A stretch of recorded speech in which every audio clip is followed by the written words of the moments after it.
Bienvenue à tous pour une nouvelle vidéo. Encore des vidéos de lampadaires. Aujourd'hui, nous allons voir un petit peu des lanternes de qualité. Je vous garantis, c'est une grosse dinguerie. Franchement, là, actuellement, là, c'est pas grand chose. Hein. Je suis en train de regarder, il y a 3 luminaires, donc c'est une petite vidéo. Bon, on va blablater aussi comme en même temps. Mais je vous garantis, c'est impressionnant parce que là, déjà, on va déjà commencer sur du gros, du lourd. Jérémy, donc Iridium, me passe pas mal de luminaires en ce moment. En ce moment, il en a récupéré pas mal, mais bon, je récupère pas mal de choses en même temps entre deux.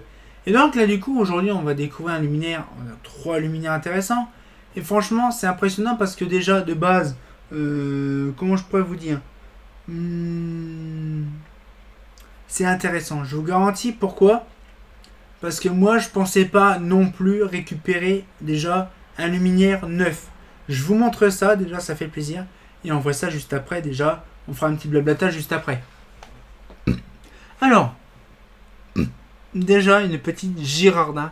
Donc une 74 GF17. Donc en E27. Donc voilà, donc elle est vraiment belle. Franchement, voilà, c'est du traditionnel, hein, c'est du parisien. Hein. Donc voilà, donc du coup, ça, je sais plus où que ça devient. Mais Jérémy me l'a refilé. Je crois qu'il l'a acheté sur le bon coin, ou comme ça, mais je sais qu'il l'a récupéré, je sais plus où.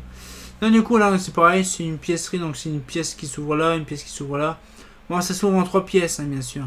Mais franchement, voilà, donc c'est une dinguerie. Donc là, la cloche s'ouvre là, ça sortit, et puis la cloche au-dessus. Voilà, donc c'est un truc qui vas-y facile. Avec le Paul Girardin.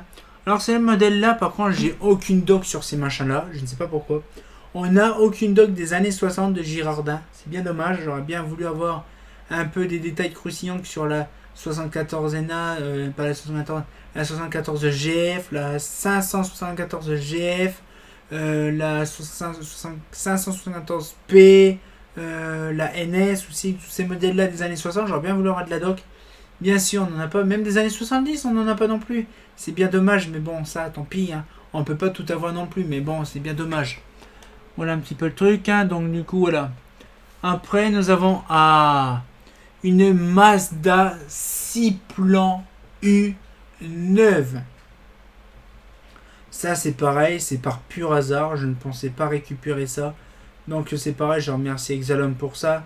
Donc, la 6 plans, elle est de qualité, elle est exceptionnelle. Vous pouvez pas imaginer, c'est une dinguerie.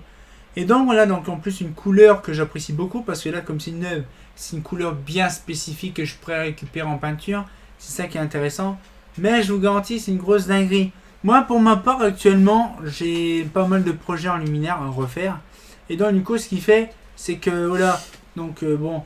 Après, je sais que Dorian s'amuse à dire Ziplan. C'est pas Ziplan, c'est 6 plans. Hein. Donc, du coup, voilà. Ouais, c'est bien de me dire ça. Mais bon, après, voilà, après, ce qu'il fait, c'est que, voilà, donc, c'est assez compliqué. Arrête. Après, c'est assez compliqué, en fait, de comprendre les choses. Mais franchement, je vais vous dire un truc, c'est déjà première chose, c'est intéressant. Pourquoi? Parce que voilà, des lanternes, on va dire Mazda, c'est pas souvent qu'on en a des neuves. Mais c'est là, par contre, elle a une particularité, c'est Mazda, mais c'est pas marqué 6 plan U, mais c'est marqué CRX ou je sais pas quoi. Attendez, je vais vous dire ça par contre, parce que je m'en rappelle plus c'est quoi. C'est Mazda CRX de 230. Là, on voit directement l'aperçu déjà de Philips qui est arrivé bien crémenté.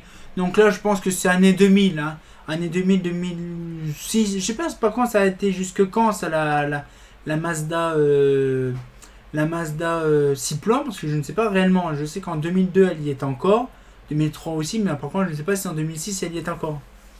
Philips en a vendu aussi, c'était la Philips Planet, ça vous le saurez, mais voilà, donc avec une vasque bien sûr en bombée, ça fait perturbant, et puis un réflecteur aussi d'STE, c'est perturbant. Et donc du coup voilà un peu le truc. Après voilà donc la couleur champagne que j'apprécie, donc c'est même pas couleur champagne, je sais plus c'est quoi comme couleur rhum ou je sais plus c'est quoi. Alors après, non, pas ça, ça sert à rien, ça va faire un écran noir. Alors après voilà donc là du coup enfin une saphirin, la deuxième saphir, bon c'est pas la mienne, ça c'est celle de Dorian, mais une saphir qui est en bon état. Donc, voilà, ça fait plaisir, une belle saphir, couleur argentée comme ça. Donc là ça c'est la version E40. Moi, vous avez vu le dernier coup, c'est la version de 27. Franchement, c'est impressionnant. Parce qu'on n'avait jamais eu de saphir, puis au bout d'un certain temps, paf, on a des saphirs en voiture, voilà. Donc ça fait plaisir déjà de se dire qu'on a récupéré pas mal de choses. Bon là, donc c'est pas grand chose, c'est que 3 lumières là. Mais voilà, donc ça vient petit à petit, on a quand même pas mal de choses. On a encore pas mal de choses qui vont arriver. Bon, bien sûr, c'est des petites vidéos comme je vous expliquais. Là, c'est une petite vidéo de 5 minutes à peu près. Donc là, ce qu'il fait, c'est des toutes petites vidéos. Ça fait plaisir à regarder. En même temps, je vous explique les anecdotes. Ça fait plaisir. Donc, cette fois-ci, on va pouvoir se laisser là-dessus. On sortir encore pour une nouvelle vidéo. Et comme bien entendu, bah... Elle est belle quand même là, Saphir quand même là. Hein, fait pas faux.